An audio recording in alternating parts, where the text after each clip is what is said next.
And that's the part I want to touch on next. What you just said, I think, is so important. And this is the part that I still have a hard time wrapping my head around. I understand people want to paint this in a free market, capitalistic, which I am in full support of, right? In all markets that operate in an open format, things just work better. They're not controlled. They're not. I'm all for that.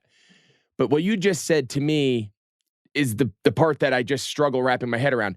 I'm a car dealership in Tuscaloosa or Columbus or pick a school. And I want to get one of your players on the team, one of your wide receivers. He has 10,000 Instagram followers, nothing crazy. He's a good player. And all of a sudden I give him a Mercedes, I give him a GM, whatever the company is. He posts one picture. Hey, thanks so much to Luke's Chevy, blah, blah, blah. There's no one in the world that thinks that's a free exchange of business, right? Right. That is strictly because that car dealership, that business owner, that whoever the person is, whatever industry, has an allegiance to said university.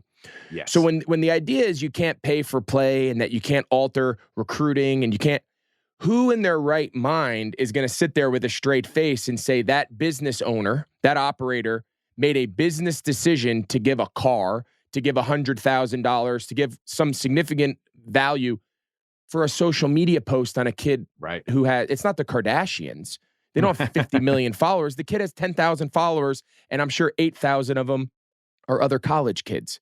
So, like, that's the part to me where I still say, well, who are we kidding? They are paying for play. They all are altering recruiting. When kids enter the portal, it's no longer where am I getting my education? It's who can put me the biggest NIL deal together. Like, how do we combat that? Or do we just say, we're not combating it? Like, boosters are now legally getting their hands into kids' pockets to alter decision-making on where kids attend school. This I know is not shocking to you, but it's crazy that this happened before name, image, and likeness, right? So let's be clear that with name, image, and likeness, we've now tried to put this legal framework to do something that has been happening for years. Before name, image, and likeness, boosters, alumni, friends of universities were putting money in the hands of college student athletes to help sway their decision making, to help them make the decision as to where they're going to go to school, or maybe just for our viewers, illegally, for I just want to make sure we're clear. Yes, make sure. Absolutely. Complete violation of NCAA rules, not authorized and not allowed. This has, for those who don't know, this has been happening for years. Now, that does not make it right? Name, image, and likeness. So what we're seeing now is trying to use a legal vehicle to do something that really, when we really break it down, is still in violation of the ethos, if you will, of what college amateur sports are all about.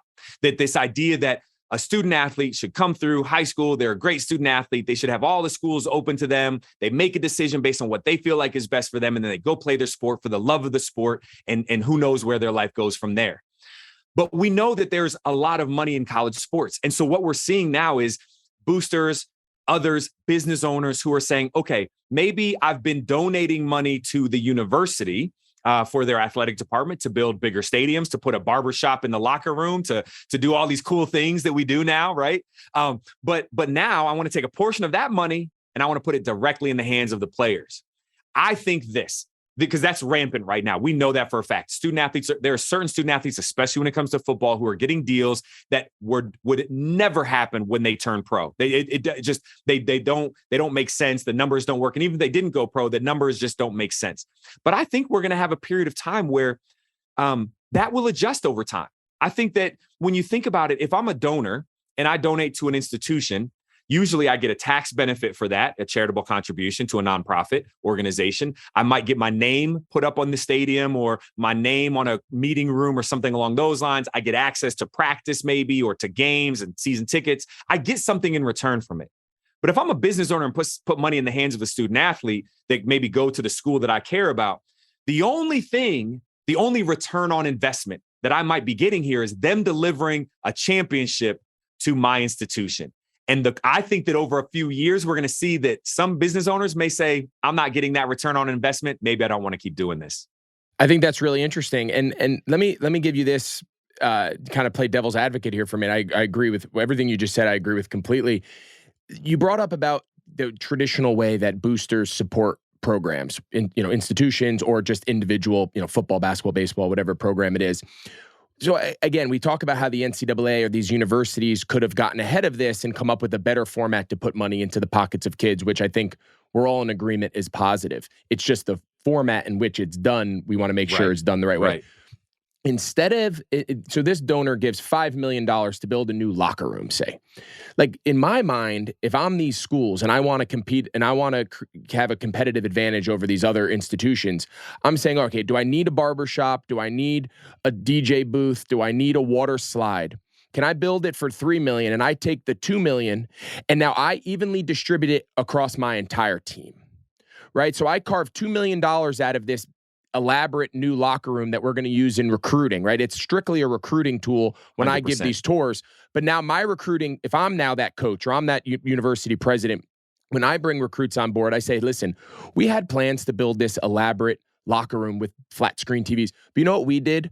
We didn't see a great value in once kids got on campus and utilizing those resources. So we carved out of that budget thanks to X donor. And now every single month, every person in this locker room gets a check for 10 grand, 5 grand, whatever the money evens out to me. Like, to me, it doesn't create divide. It doesn't create, these guys getting their arms around kids and potentially, leading them astray.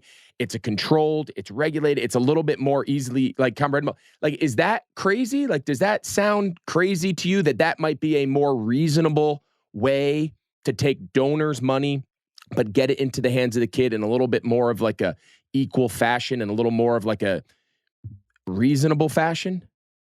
That sounds, Greg, completely reasonable.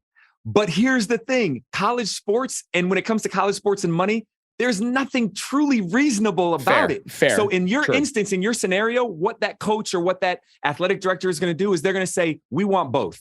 You know what? We'll take the $5 million so we can have the water slide and the flat screen TVs all over the locker room. And we need another $2 million that we can split up evenly among our student athletes, on our football team so that they can have deals. That is where, and I know we're talking primarily about football in this instance. And I want to make sure that we talk about the benefits of NIL to other sports as well, because other student athletes are really benefiting from it. But football drives so much of what we do. When you look at conference realignment, the money involved there, I mean, football is driving the bus and the machine, if you will, as we go forward. But what we're seeing is this desire to want to maximize everything. I want the best locker room and I want the best NIL program. But what you mentioned, though, just conceptually is what we're seeing happen in some places. They are trying to figure out teams, athletic departments, football, teams and fans or boosters of football programs are trying to figure out how can we put deals together that puts money in the hands of all of the student athletes so that walk-ons are getting, some money in their pocket as well. But you're always going to have the elite of the elite on that particular team, your quarterback, your star lineman, whatever it may be, right? That, wide receiver. They're going to get the opportunity to do things even beyond that. But if you can have an opportunity to put the money in hands of players across the team, that always bodes well, if you will, especially for the locker room.